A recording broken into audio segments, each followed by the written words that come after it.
کی پوزیشن یہ ہے، سکھی ہوئی گٹلیاں ہیں چوس کر صحابہ میدان جنگ میں اتر جائیں۔ ایمان کی پوزیشن یہ ہے، پیٹ پہ پتھر باندھ کر صحابہ دشمنوں سے ٹکرا جائیں۔ صاحب ایمان کی پوزیشن یہ ہے، مسلسل کئی روز کے بھوکے پیاسے ہیں مگر کھاتی پیتی ہوئی قوم سے ٹکرا جائیں۔ زمانے کی نظریں دیکھتی رہ گئی، دنیا نے دیکھا تھا یہ اقلیت میں مٹھی بھر لوگ ہیں، ہم آج مخالفت کر کے ان کا سر کچل دیں گے، زمانے سے ان کا نام و نشان مٹا دیں گے۔ مگر جس انسان نے 40ویں مسلمان کی شکل میں اسلام کے دامن میں جگہ پائی، زمانہ جسے عمر ابن خطاب کہتا ہے، زمانہ جسے عمر فاروق کہتا ہے، 40ویں مسلمان کی شکل میں اسلام قبول کرتے ہیں، دوسرے خلیفۃ المسلمین کی شکل میں صاحب اسلامی حکومت کے باغ و ڈور کو سنبھالتے ہیں، اور زمانہ دیکھتا رہ گیا، آدھی دنیا سے زیادہ پر اسلامی حکومت کا نفاذ کر دیتے ہیں، اور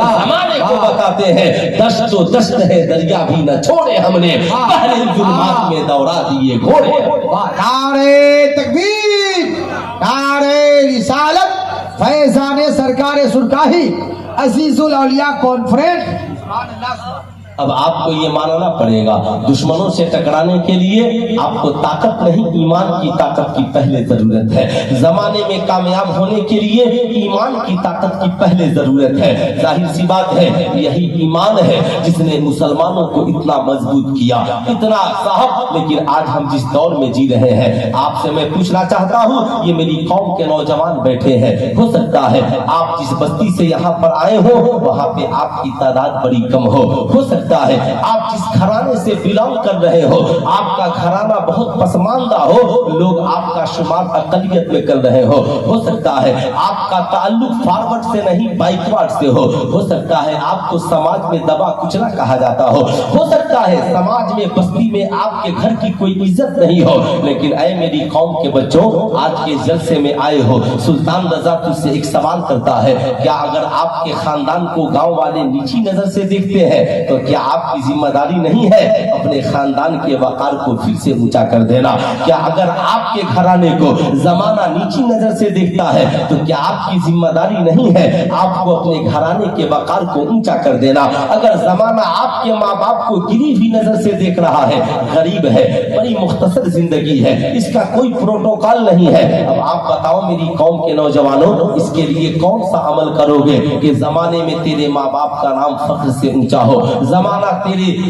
تجھے نیچی نظر سے نہیں بلکہ اونچی نظر سے دیکھنے والا بن جائے؟ آپ کہو گے میاں صاحب آخر اس کی صورت کیا ہو سکتی ہے؟ اسلام نے اس کی جو صورت بتائی، کہا 3 چیزیں تمہاری زندگی میں ہو جائیں۔ نمبر 1 ایمانی طور پہ تم مضبوط ہو جاؤ، نمبر 2 علمی طور پہ مضبوط ہو جاؤ، اس کے بعد عمل صالح یعنی کردار و کریکٹر کو اچھا بنا لو۔ اگر 3 چیزیں تمہاری زندگی میں شامل ہو گئی، دنیا میں تیرا وقار پھر سے بحال ہو جائے گا، لوگ تجھے عزت بھری نگاہ سے دیکھیں گے۔ اب میں آپ سے پوچھنا چاہتا ہوں، یہ ایمان ہے، اس لیے آپ یاد رکھیے ہر حال میں ایمان کی حفاظت کیجئے۔ ایمان کی اہمیت کو سمجھنے کے لیے اتنا ہی سمجھنا کافی ہے کہ اللہ کے نبی نے فرمایا جس کے سینے میں رائی کے دانے کے برابر بھی ایمان ہوگا، اللہ تعالی جہنم سے نکال کر اسے جنت میں ڈالے گا۔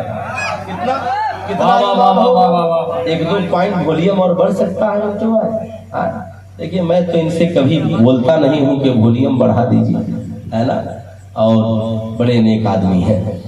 تو رائی کے دانے کے برابر ایمان ہوگا، اللہ جہنم سے نکالے گا جنت میں ڈال دے گا۔ پاور آف ایمان کو آپ نے سمجھ لیا، اس لیے ہر حال میں امیروں کے لیے بھی ایمان ضروری ہے، غریبوں کے لیے بھی ایمان ضروری ہے، جو جہاں ہے صاحب ایمان رہے۔ اگر امیر ہے اور ایمان کی دولت اس کے پاس ہے، ساری دنیا کی دولتیں اس کے قدموں میں آ گئی، جو ہی دولت آتی ہے کوئی شراب کی طرف بلاتا ہے، کوئی جوے کی طرف بلاتا ہے، کوئی زنا کی طرف بلاتا ہے، کوئی عیاشی کی طرف بلاتا ہے، لوگ دعوتیں دیتے ہیں۔ آج سعودی عرب کے رئیسوں کے پاس دولتیں ہو گئی، زمانہ انہیں عیاشیوں کی طرف بلا رہا ہے۔ سعودی عرب کے رئیس زادے یہ بھول گئے کہ یہ جو عرب کی زمین پر ہماری حکومت قائم ہے یہ ہمارے باپ دادوں کے بلڈ کی وجہ سے نہیں بلکہ بدر میں صحابہ نے اپنا بلڈ بہایا ہے، خندق میں صحابہ نے اپنا لہو دیا ہے، خیبر میں صحابہ نے اپنا لہو دیا ہے،